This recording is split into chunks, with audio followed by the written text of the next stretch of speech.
Esto es Psicosalud Podcast. Hablemos de ansiedad y depresión. Sean todos bienvenidos.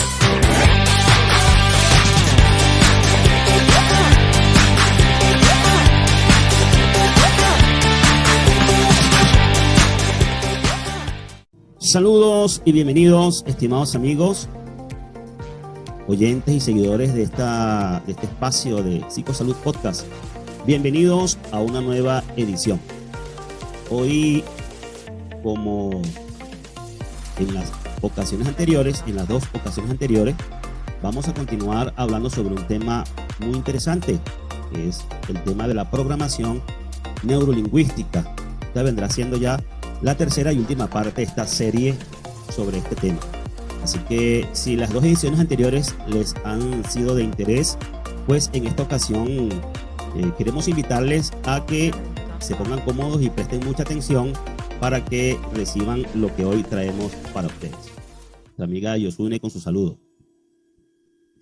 Hola Leo, ¿cómo estás? Gracias por invitarme una vez más, y como tú dijiste, en el programa de hoy vamos a introducir de manera sencilla y práctica cómo es que tú puedes aplicar la programación neurolingüística para los casos de depresión.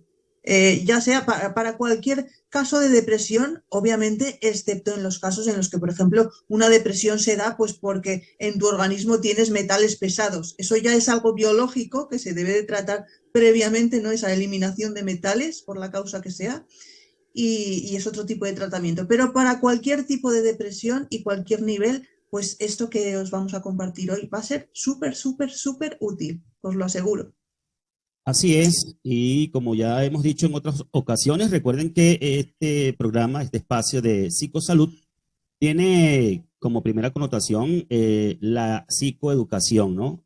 Enseñar un poco, informar un poco acerca de los temas de la salud psicológica, y por otro lado, entonces también dar herramientas, coadyuvar, ayudar a que las personas que puedan estar necesitando con relación a los temas de ansiedad y depresión. Recuerden que nuestro lema acá es hablemos de ansiedad y depresión. Entonces, para esas personas que de pronto necesiten alguna orientación y alguna ayuda de cómo manejar, sobrellevar, superar situaciones con la ansiedad y la depresión patológicas, entonces, bueno, para eso estamos por aquí como facilitadores y orientadores al respecto. Entonces, como acaba de decir Yosune, hoy vamos a estar hablando acerca de la PNL aplicada para los casos de depresión. Vamos entonces a recordar un poquito lo que hemos dicho en otros momentos, en otros episodios dentro de este programa, con relación a lo que tiene que ver con la depresión. Recordemos que la depresión es un estado en el cual la persona entra en una profunda tristeza, en una profunda desmotivación, una pérdida de la esperanza, es una percepción distorsionada de toda su realidad, enfocada siempre al contexto de lo negativo. Una persona con depresión es como similar a una persona con unas gafas, lentes, anteojos, como ustedes lo quieran llamar, oscuros, que solo ve el mundo negro y no puede percibir nada positivo, todo lo ve en negativo. Y la palabra clave en el día de hoy, dentro del contexto de la programación neurolingüística, que es el tema que hemos venido tratando en esta serie, pues es la palabra programación. Programación. Dije en una ocasión anterior dentro de esta serie que la ansiedad y la depresión, en este caso de hoy, la depresión, puede entenderse como una programación previa. Cuando una persona entra en un estado de depresión es porque previamente ha venido programando su mente para que a consecuencia de eso se derive una cantidad de un cuadro de sintomatología en el que entra la persona con depresión. Todos los que son síntomas característicos de la depresión, como ya mencioné, pues dentro del contexto de lo que entendemos como programación, esto tiene que ver entonces con que la persona, por situaciones que ha vivido, porque la depresión es importante decir, o acotar o recordar, que está muy relacionada siempre con elementos del pasado, con cosas que hemos experimentado en el pasado y que se ha ido entonces de ahí en adelante desarrollando una serie de pensamientos en base a las experiencias negativas, lógicamente, y que, bueno, eso ha ido acrecentando un estado de percepción de lo que ocurre en nuestras vidas, donde todo lo vemos negativo, y ya llega un momento que incluso llegamos a desear no vivir más, llegamos a desear la muerte. No queremos continuar viviendo la vida que estamos llevando en esos momentos. Entonces, esa programación es la que debe atacar la neurolingüística para reprogramar lo que hizo todo ese efecto. Y sobre eso les voy a comentar un poco más en lo adelante, en el desarrollo de este episodio, pero quiero ahora a continuación dejar a Yosune para que ella nos adentre en todo lo que tiene que ver, o retomando el hilo, lo que hemos venido diciendo acerca de la programación neurolingüística y un poco más en el contexto de la parte práctica. Vale, perfecto. Gracias, Leo. Entonces, eso, vamos ahí a la parte práctica. Así que empezamos por qué. Cuando una persona está deprimida, como decía Leo hace un momento, pues tiene un bombardeo excesivo de pensamientos negativos, ¿no? Y no ve salida alguna. Se sumerge en esa rueda y en esa vorágine de pensamientos y claro, ahí está, en ese hoyo negro, ¿no? Y cuando uno está ahí, en el caso, por ejemplo, de la depresión que se manifiesta por, como también dijiste, Leo, por excesiva tristeza, por falta de motivación, por no querer ni tan siquiera salir de la cama, pues en esos casos lo primero que se recomienda, y en el caso de PNL también, es el activarte. ¿Activarte cómo? Pues vas a empezar por pequeñas cosas, ordenar tu cuarto, que no esté hecho un desastre, hecho una leonera, limpiar tu cocina o limpiar tu casa en general. ¿Vale? Con eso ya te estás activando, pero que no sea cuestión de hacerlo un día nada más o un ratito, sino planteártelo como un hábito. Y para que un hábito se pueda integrar en la vida de uno, pues debe haber continuidad y compromiso. ¿Vale? Ese es el primer punto. Pero seguimos un poco más adelante. Y en este punto sí que puedo añadir o integrar también al grupo de personas que sufren este tipo de depresión en el que pues si tú ves a esas personas, pues te das cuenta que siguen con su vida diaria, que siguen con sus ocupaciones, con sus trabajos, con el cuidado de los hijos o de la familia o con sus cursos de inglés o de baile, lo que sea. Y entonces como que te asombra el decir, ¿pero esta persona está en depresión? Pues sí, hay personas que manifiestan la depresión así. Entonces, ¿por qué insisto tanto en esto? Pues porque en este punto número 2 añado este tipo de personas. ¿Por qué? Porque les va a beneficiar muchísimo, ya que están, digamos, entre comillas, activos, porque siguen con su rutina diaria. Lo que tienen que percatarse y ser conscientes es de su postura corporal.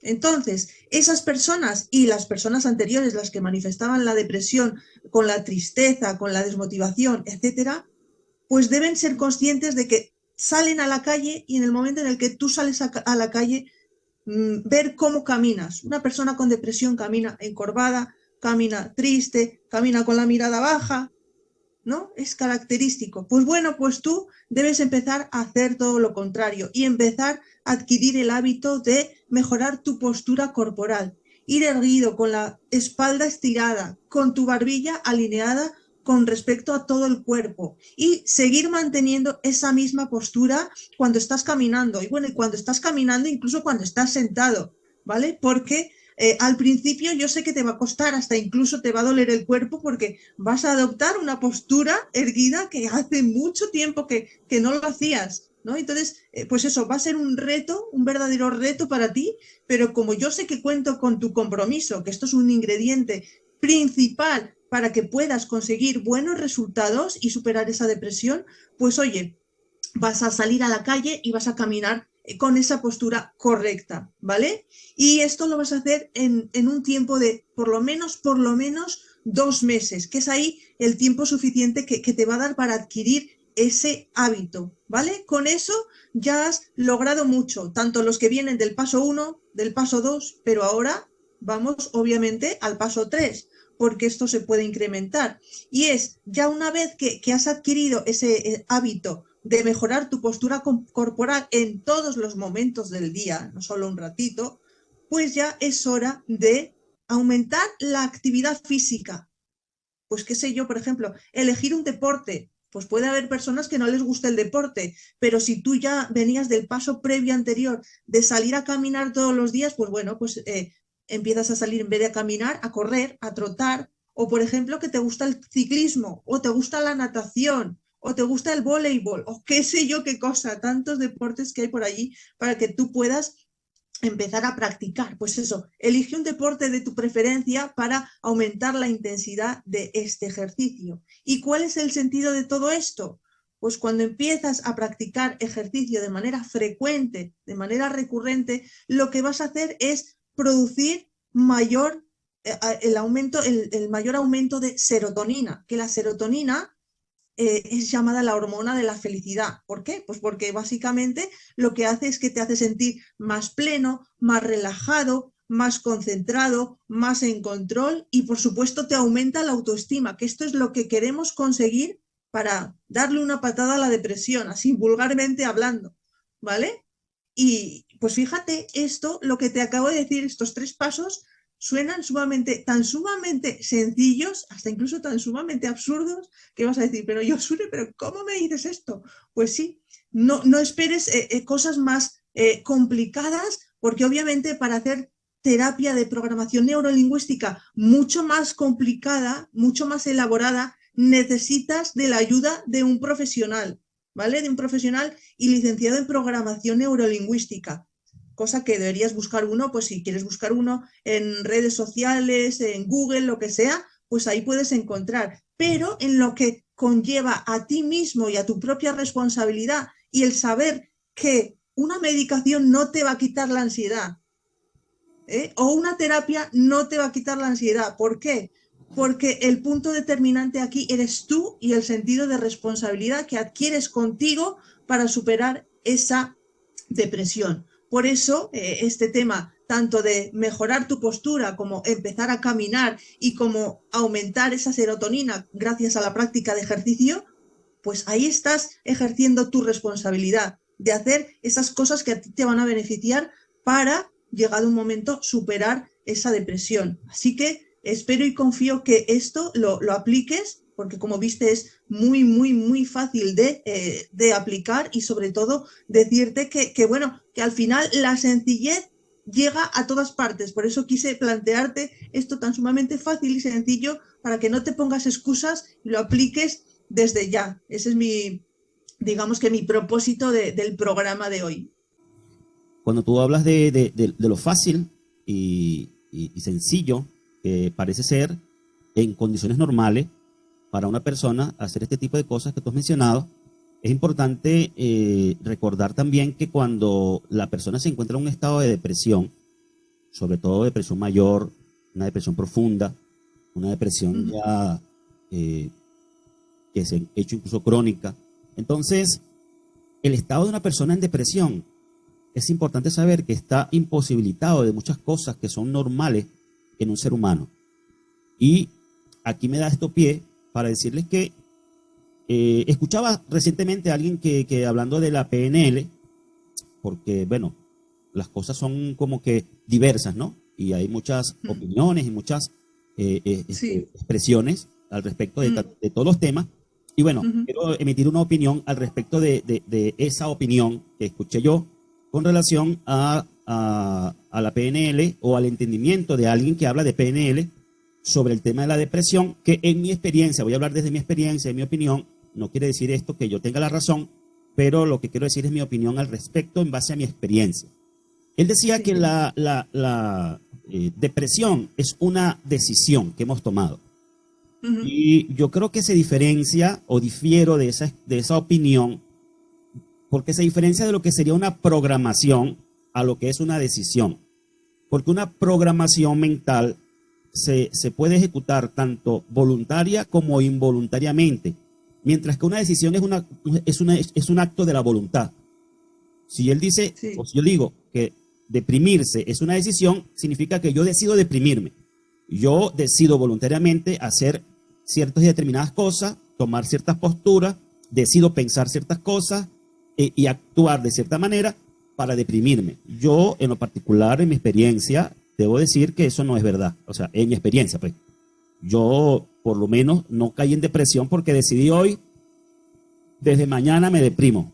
No, la depresión Claro. es un proceso que yo sí lo interpreto como una programación porque es involuntariamente que la persona que está viviendo una situación, por lo menos en mi caso, era una situación interna en el seno de mi familia, de mi hogar, una situación matrimonial, una relación de pareja que progresivamente en el tiempo, por años, fue generando en mí una tensión emocional Claro. y sentimientos y emociones y presión que me fueron progresivamente programando en el pensamiento que todo estaba fracasado, que las cosas no funcionaban bien. Y bueno, así por el tiempo, se va haciendo esa programación mental y esos pensamientos van generando, lógicamente, emociones, sentimientos y sistemas de creencias donde ya yo me convencí involuntariamente. O sea, ¿quién va a querer? Me pregunto yo, Yusun. ¿Quién va a querer Es, estar deprimido? ¿Quién va a decir, hoy decido deprimirme? No río más, es no, que, mm, es que no. es así como tú dices, porque pues muchas veces se califica la depresión como que entraste en ese hoyo negro y como repentino, lo que tú dices, pero no. Al final lo que pasa es que tú vas dando pequeños pasitos día a día que te van acercando cada vez más a esa depresión, pero por no tener conciencia de ti mismo y de tus emociones, no sabes detectarlo y por lo tanto no puedes frenarlo. Así Y es. entonces ya tomas conciencia cuando ya estás en el hoyo, Así ¿sabes? es. Por eso es Esa que es yo la digo que cosa. no comparto la opinión de que sea una decisión tomada por la persona, caer en la depresión como tal, porque de alguna forma, poniéndome en el lugar de una persona deprimida, que me escuche a mí decir, tú decidiste estar deprimido, yo estoy transfiriendo a esa persona toda la culpa. Le estoy diciendo a la persona, en otras palabras, tú eres el culpable de estar sintiéndote como te sientes. Y esas palabras a una persona en depresión, más que ayudarle, lo va a hundir mucho más. Porque una persona en depresión ya se siente bastante culpable. Una persona en depresión ya se siente bastante frustrado. Una persona en depresión ya se siente que no sirve para nada. Entonces, si le digo eso, le estoy juzgando, le estoy cuestionando y además estoy desconociendo todo el trasfondo que pueda haber en cada caso en particular. Vuelvo y repito, en mi caso, entonces que me digan a mí que yo decidí deprimirme, me están diciendo que no tuvo nada que ver las acciones que tuvo mi compañera de vida, la que fue mi esposa, todas las situaciones que ocurrieron, todas las acciones que ella tomó, todo lo que pasó en el entorno de nuestro matrimonio, incluso ella toma la decisión de separarse, acabar con el matrimonio y todo eso, entonces yo soy responsable de lo que ella hizo. No puede ser. Y eso fue lo que trajo como consecuencia a la larga caer en un estado de depresión. Entonces, cada uno de nosotros, lógicamente, no significa que yo no haya aportado también en la situación que se generó, en los problemas. En un matrimonio el problema es de dos, no lo provoca uno solo. Entonces, bueno, creo que entender que las circunstancias que giran en torno a la persona que por ende cae en la depresión no se derivan de su voluntad, es decir, la persona no decidió deprimirse. Ahora, lo que sí decide la persona ya en depresión es alimentar esa depresión. Eso sí es verdad. O salir de ella. Claro, porque cuando tú estás ya en la depresión y entonces ya tú si decides no salir de tu cuarto, si decides no comer, si decides llorar o darle rienda suelta al llanto, porque sentir ganas de llorar es natural, pero darle rienda suelta Claro. al llanto y quedarte allí anclado en llorar y llorar, en sufrir, si decides pensar y pensar y pensar constantemente en la causa de ese problema, eso sí es cierto. Entonces hay que hacer diferenciación entre una cosa y otra. Ahora, lo que tú decías acerca de la activación física en actividades, totalmente de acuerdo contigo, que es muy útil para paliar y para sobrellevar estados de depresión. Sí voy a decir lo siguiente, yo en este episodio de hoy quiero compartir mucho de mis experiencias particulares, si me lo permiten. Bueno, sucede que yo, una de las cosas que aplicaba mucho, o una de las cosas que me ayudaba, a pesar de todo, de las pocas cosas que me ayudaban en mi profundo estado de depresión, era salir a caminar. Eh, Dentro de mi condición, una de las principales cosas que me afectaban era una profunda sensación de soledad. Yo me sentía solo en el mundo, pero solo, tú sabes lo que es como vivir solo, como si fuera la única criatura en el mundo. Así me sentía yo, además de triste, profundamente triste, además de desesperanzado, además de haberles perdido el sentido de la vida. Entonces yo salía a caminar. Era como que una manera de drenar, de drenar. Salía a la calle y salía a caminar. Claro, no me aprovechaba al máximo esa actividad, Yosune, ¿sabes por qué? Porque no lo hacía con la intención de una actividad física como tal, sino que yo salía como un alma errante, como una especie de zombie. Y me iba por una vía, caminar como sin saber a dónde iba, como a dónde me llevaran los pasos. Y lo que hacía en esa caminata era pensar en mi desgracia, pensar en los momentos vividos, tanto buenos como malos, en el hogar que se destruía, pensaba en mis hijos, Retroalimentar los pensamientos y al final pues eso no ayuda. Claro, pensaba en por toda la eso dije desgracia. que por eso lo dije al principio, que cuando uno empieza en la etapa 1, que es el caminar, no es el simple hecho de caminar, porque si tú estás en depresión y empiezas a salir a caminar, aunque empieces a caminar todos los días, el salir a caminar lo vas a asociar a la depresión y por lo tanto lo que tú dices, lo que va a pasar es que vas a salir a caminar, pero vas a estar que esto, que lo otro, los pensamientos recurrentes, ese bucle negativo. Por Sí, eso lo importante es poner en foco en otra cosa. Digamos que tu anclaje, tu fortaleza va a ser ponerte ahí el foco en que en tus pensamientos no vas a poner el foco, lo vas a poner en tu postura corporal. Fíjate, en tomar conciencia de tu postura. Entonces, obviamente ya ahí los pensamientos se quedan a un lado y no, tú y no estás solamente pendiente. eso, no solamente eso, sino que fíjate que a pesar de que yo comencé así, no efectivamente, sí trasciende o evoluciona cuando uno va tomando conciencia, ¿no? Porque yo fui tomando conciencia de lo que estaba haciendo y en la primera etapa de que yo salía a caminar, en esa caminata yo lloraba mucho, en esa caminata me desahogaba muchas veces, era también como una especie de catarsis y aunque estaba alimentando mi depresión con los pensamientos, por otro lado estaba también desahogándome un poco en las emociones, pero progresivamente fui aprendiendo que podía dar, y aquí voy a una herramienta aportando a lo que ya compartió Yosune, que es el paseo contemplativo. No sé si lo habías escuchado o lo conoces, o si ustedes que me escuchan lo conocen, lo que son los paseos contemplativos. El paseo contemplativo es una caminata, pero es una caminata donde hacemos lo que tú decías ahorita, ¿no? ¿En qué nos enfocamos? Entonces, el paseo contemplativo no es introspectivo, porque el que está deprimido siempre está en la introspección, mirando hacia adentro y su desgracia, y todo negativo. El paseo contemplativo es volver el foco hacia afuera y mirar el mundo que te rodea como si fuera la primera vez que lo miras. Mirar cada detalle, cada cosa, Sí, cada árbol, mirar las edificaciones, no sé, todo. Como sí, quien sale a conocer por primera vez el mundo y reconocer formas, incluso acercarte a los objetos y tocarlos como teniendo una experiencia, como si fuera un extraterrestre, que sí, tú llegaste a esta tierra, como como descubrir. descubriendo el mundo, ¿no? Como hacen los niños, ¿no? Con toda la curiosidad del mundo se acercan a cualquier cosa que les llama la atención y sí, Sí, ahí están, fijarte en sí, la sí, sí. textura, en los Sí, de eso se colores, en trata. las formas. ¿Sabe qué logra eso? Parece tonto o sencillo, o cualquiera puede sentirse tonto haciendo eso, ni que fuera la primera vez que yo salgo a la calle, dirá alguien.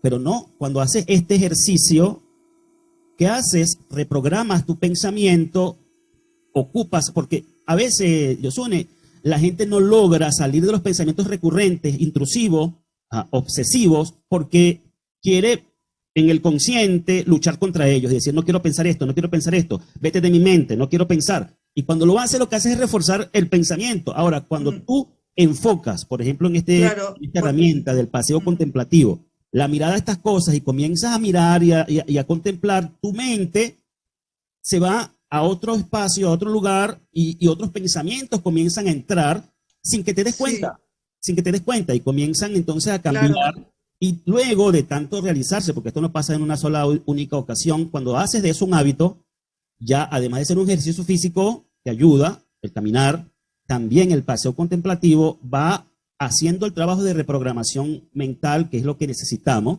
y que desde la PNL es lo que se nos instruye, ¿no? A cambiar una programación por otra. claro, es que sí, es otra forma, es otra variante de, por ejemplo, salir a caminar y estar pendiente de tu postura, ¿no? De tu postura corporal y sí, lo del paseo contemplativo, pues es verdad, así cortas por lo sano ese bucle de pensamientos negativos. Y como digo, si lo haces, pues eso, que al final creas un hábito, pues es algo que ya va a dejar de costarte cuando ya sea un hábito en tu vida y ya pues automáticamente esos pensamientos negativos van a dejar de tener cabida en tu cerebro. Y lo que se va a iniciar es una reprogramación paulatinamente, paso a paso, para sacar primero esos pensamientos de tu mente y luego empezar pues a valorar cosas. Quizá pues igual dejaste de valorar pues qué sé yo, aquel café que te tomabas después de comer con tu familia, ¿no? Entonces pues la mente, ese subconsciente, pues ya llegaste a él con ese paseo contemplativo o con ese paseo consciente de tu postura corporal y ese subconsciente al final llega al consciente. Lo que pasa que al final hacemos muchas veces lo contrario, lo que tú decías. Desde el consciente pretendemos luchar contra el inconsciente y el hacer eso es como luchar David contra Goliat, vamos, Sí, así una es. cosa absurda, porque no se tienen ni las mismas armas, ni los mismos argumentos, ni las cosas efectivas que te van a llevar a ganar. Cuando Ahora fíjate, hay que hacer ahora que tú siempre. dices la palabra de efectivo, ya para irnos acercando al final de este episodio, que es bastante como práctico, ¿no? ¿Qué podemos hacer para sobrellevar estas situaciones cuando estamos en una depresión? Quiero contarte y contarles una experiencia también. Yo lo he comentado así por encimita en algunas ocasiones, pero hoy voy a detallar un poquito más acerca de esto, ¿no? De cuando lo que nosotros hacemos resulta efectivo o no para la persona a la que queremos ayudar a salir de una depresión, por ejemplo. Les voy a hablar de mí. Al final de mi última etapa de la depresión, ya el último psiquiatra con el cual estuve en terapia, en un centro de acá de Caracas, perteneciente a la Universidad Católica Andrés Bello, en un centro de salud allí. El psiquiatra que había para ese momento, con el cual comencé a verme, me veía un psiquiatra y además estudiantes de psicología que estaban por graduarse eran los encargados de darnos la psicoterapia. El psiquiatra básicamente era para la parte de recetar las medicinas y la psicoterapia era con los muchachos, los estudiantes. Entonces, este amigo psiquiatra, que a pesar de todo yo estoy agradecido con él y con todos, no digo esto para hablar mal de él ni nada, pero tengo que decir la realidad de lo que he vivido y cómo podemos ser efectivos o no al momento de querer ayudar a alguien a sobrellevar estas situaciones. Pues bien, tú dijiste en una ocasión, Yosune, cuando hablábamos del coaching, que el coach no debe, o dentro de los parámetros, no debe juzgar, no está para juzgar. Sí, muy Y yo importante. dije hace un momento que cuando decimos que la persona tomó una decisión de deprimirse, le estamos echando la culpa, de alguna manera lo estamos juzgando. Pues bien, quiero darles un ejemplo de esto. Yo iba a verme con este psiquiatra y con él no era una psicoterapia como tal. Yo tenía que ir una vez al mes a verme con él. Y básicamente era para llevar ¿cómo se dice? El control de mi tratamiento farmacológico. Sí. Luego, cómo me estaba yendo. Yo tenía que llegar a darle un reporte, cómo me estaba yendo con la medicina, pero además también cómo me estaba sintiendo. Bueno, básicamente durante todo el tiempo, que ya no recuerdo cuánto tiempo fue exactamente, cada vez que fui a verme con el psiquiatra, él me decía prácticamente lo mismo. Me hablaba en forma metafórica y me decía que me sentara, él tomaba postura, ¿no? Él actuaba la escena y me decía, agarra, ponía sus manos así, agarra, toma, como que, la idea era como que hiciera como una especie de bolo alimenticio, agarrara e introdujera eso en mi boca y me lo tragara. Él quería que yo me tragara todo lo que sentía, toda mi desgracia, todos mis pensamientos, toda la situación que estaba viviendo. Él quería que yo agarrara eso como en una sola cosa y lo tragara. Y dentro de sus perspectivas, yo no sé si yo le logré entender a él alguna vez, si yo nunca entendí, pero lo que yo le interpretaba, le entendía lo que él me decía, es que él pensaba que yo podía, que yo tenía la capacidad de agarrar todos mis problemas, tomar conciencia de ellos, tragármelos como diciendo, los abandono, y yo me imagino que dentro de su metáfora él pensaba que yo luego iba a ir al sanitario psicológico y en la letrina psicológica, figurativamente hablando, iba a expulsar todos mis males y a la próxima sesión con él iba a decirle, doctor, estoy completamente curado.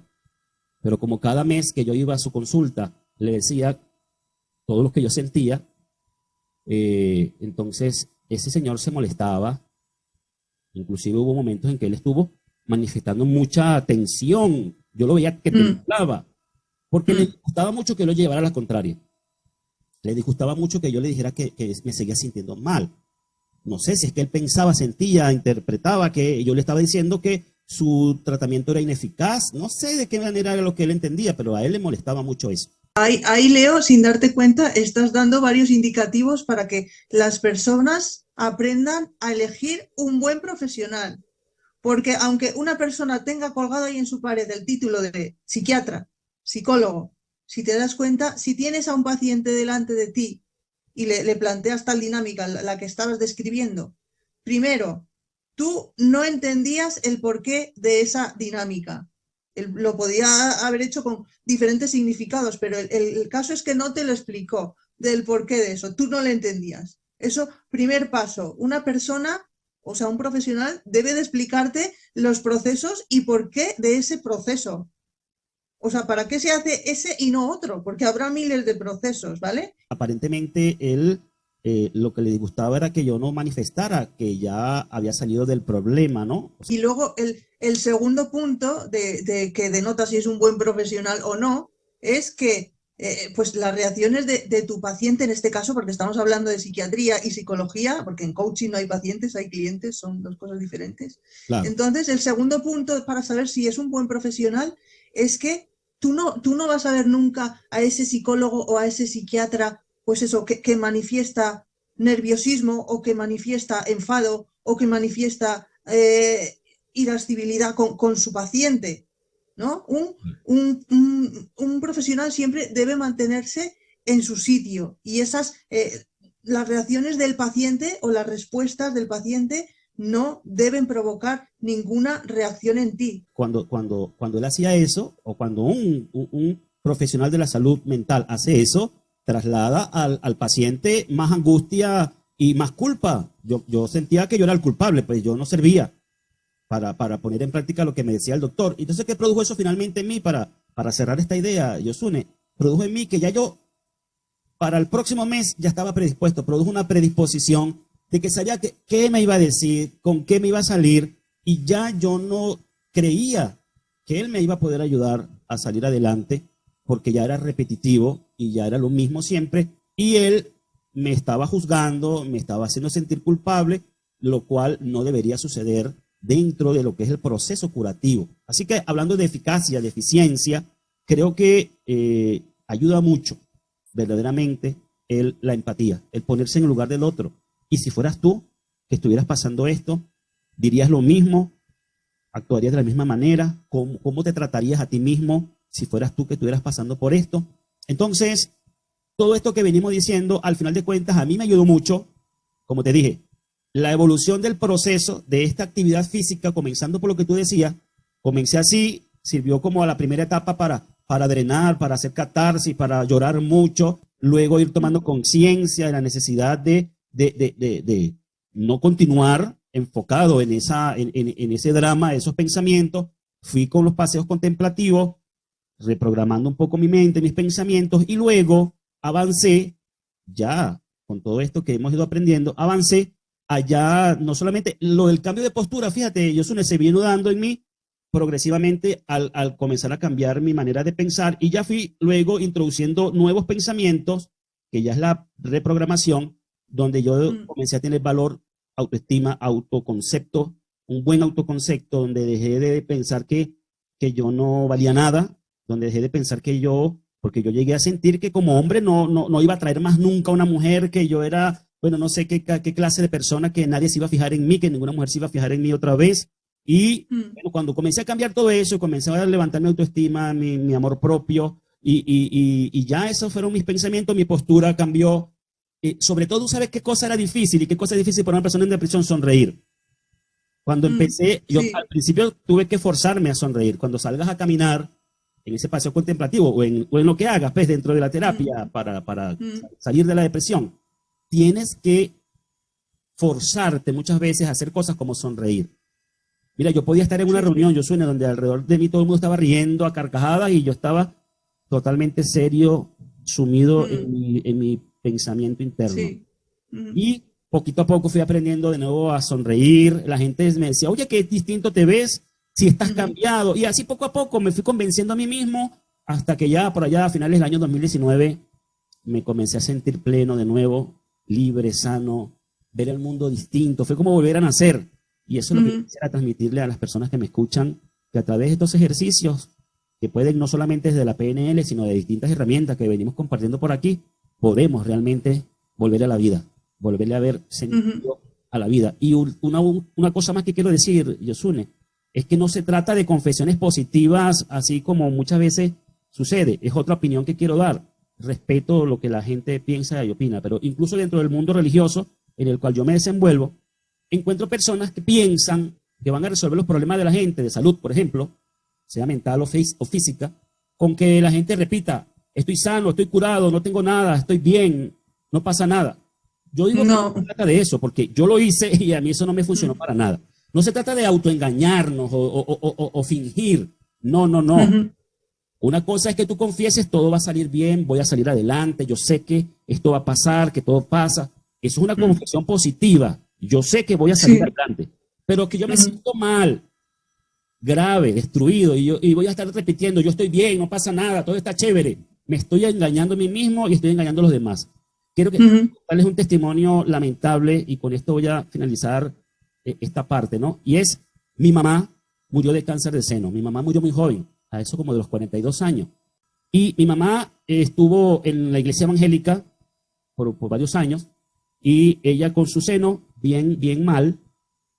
La gente religiosa, así como también hay otros grupos de estos de desarrollo personal y cosas así que tienen también esta misma idea, le dijeron que ella tenía que declararse sana. No sé si has oído de eso de declaraciones, ¿no? Declárate sana, le decían a mi mamá, como un ejercicio de fe. Y mi mamá, mira, iba de iglesia en iglesia, le daban paso para que hablara en el púlpito, como llaman, en el micrófono, y mi mamá daba testimonio. El Señor me sanó de un cáncer que tenía en el seno, y su seno estaba negro, enfermo, ya diciéndole a todo el mundo que ella estaba sana, porque le decían declárate sana.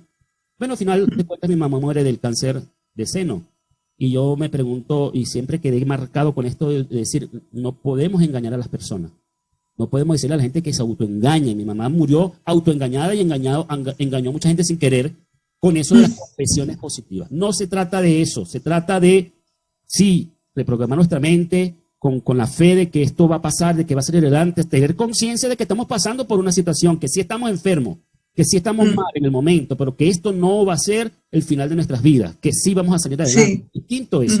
Es un momento, es una fase que atravesamos, pero oye, que está en nosotros, ¿no? En decidir si la atravesamos con bien o nos quedamos ahí estancados. Pero a mí lo que sí que me gustaría para terminar, Leo, es remarcar 3 puntos importantes que digamos que engloban todo lo que hemos hablado hasta ahora en este programa. Claro, una recapitulación. Eso es, que es importante.